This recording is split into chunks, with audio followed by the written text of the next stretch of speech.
Yun! Port of Bulalakaw. Ayan, papasok na tayo ngayon sa port. Pero ang problema ngayon, wala akong nakikitang barko. Paano kaya to? Tanong ka mo muna, ala.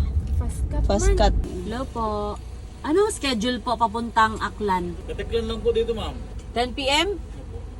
10 p.m. pa Si daw. Idol Norman pala ito, bade.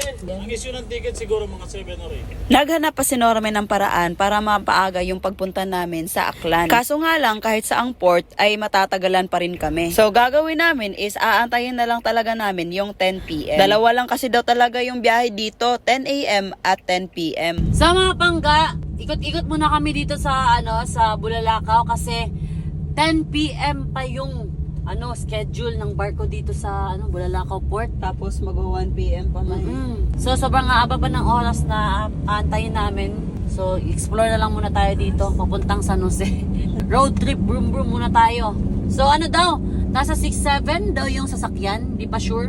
Tapos 800 plus daw per head dito sa Mahal Bulalakaw. ba, Ang schedule na dito 10 a.m. and 10 p.m. Always yon. Pero dun sa may Ross daw, anytime daw, meron mga schedule. Pero biglaan, tapos minsan cancel yung schedule, ganun. So mas better dito sa Bulalakaw. Hanap na lang tayo, let's go na! Woo! Grabe mga pangga. So sa sobrang init dito sa Mindoro, 9 to 10 hours pa yung aantayin namin. So nakapag-decide kami na mag-in na lang muna, or lodge ba to? Lodge pala. So ayan, mga kasama natin. Dito na lang muna kami. Sa gilid lang din siya ng Bulalakaw Port.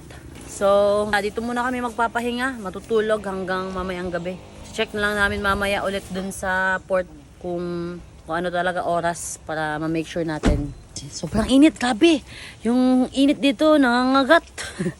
So yung nabayaran namin dito is 1.5. Sa isang room ay 6 na kami. Grabe, sobrang nasarapan talaga sila sa tulog nila. Kaya naman humanap na ako ng paraan kasi nagagabi na eh. Hello mga pangga ni Norme, it's a good day today. Gabi na nga kasi nag-aantay kami ng 10 p.m. sa port ng Bulalakaw.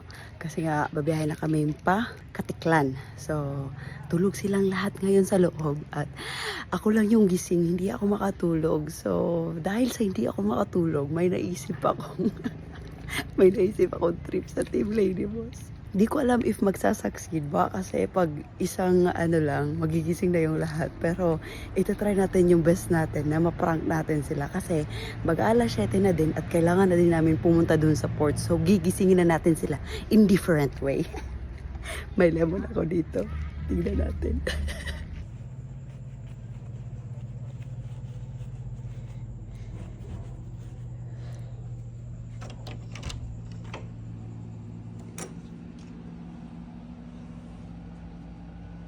Tignan nyo naman, tulog na tulog talaga sila. Pero may napansin ako, gising pala si Kim. Kaya naman, dadamayan natin siya ngayon. Pati ka tulog. Pati ka tulog. Pati ka tulog. Hindi ko makatulog.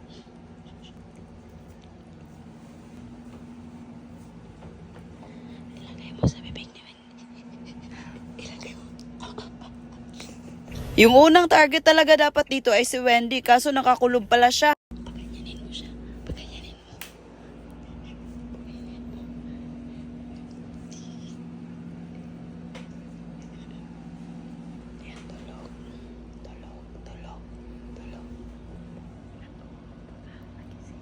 Nahirapan talaga kami kaya yung inuna namin si Johanny na lang muna.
Huwag kami. Huwag kami. Huwag kami.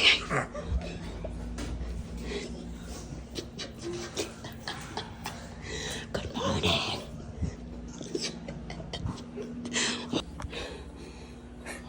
This is Johnny. Johnny.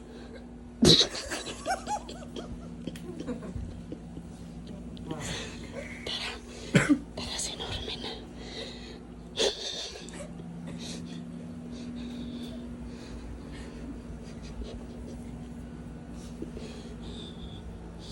Nakatagilid man.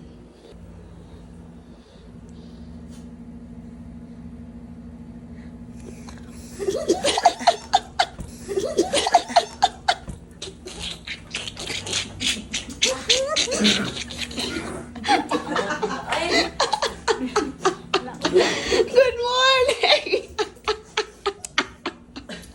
May! Yawa, mga ay!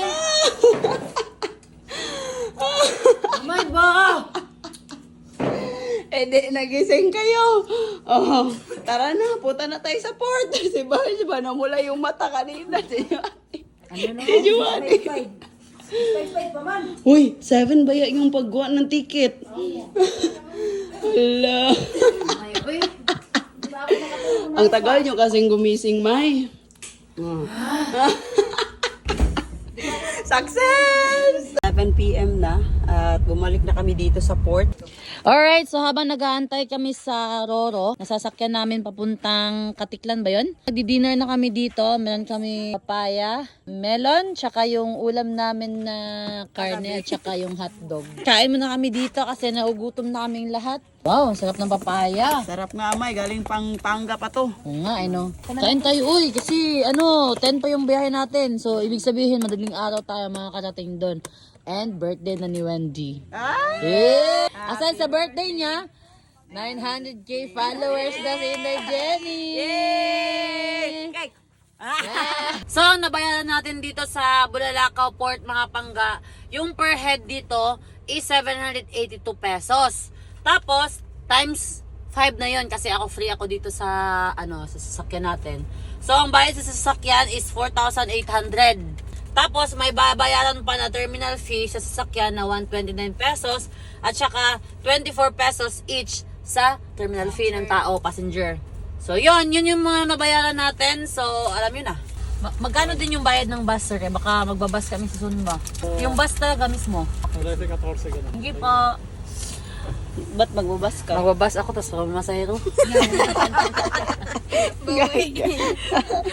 Wala na ba? Pipilipin tayo kung saan sila gustong maghinto. Di, doon na. At least, nakatipid na tayo. 9:31 na nga ng gabi at nakasakay na kami dito sa taas. So nag-aantay pa ng bus dito at di pa namin alam kung anong oras talaga alis. So expected na madaling araw na yung alis namin. Yung plano namin is bababa na lang sasakyan yung iba para doon makatulog ng maayos kahit papano. Picture muna bago baba. At ayan, 3:60 na ng umaga nung nakarating kami sa Katiklan at yung plano namin is magbiyahe kami papuntang Kalibo. So, siguro mag-stay kami ng 1 day dito. 1 hour and 20 minutes. Ang kagandahan lang dito ay may kukup-kup sa amin dito. Kaya ayan, makakatulog kami ng maayos. Ayan, shoutout nga pala kay Ate Ann at kay Lola. Ay, tulog man sila. Ay. Ay. Allah. Ayan, ngayon lang kami nakarating. Ayan, 4:48 ng umaga. Wala pa kami maayos na tulog.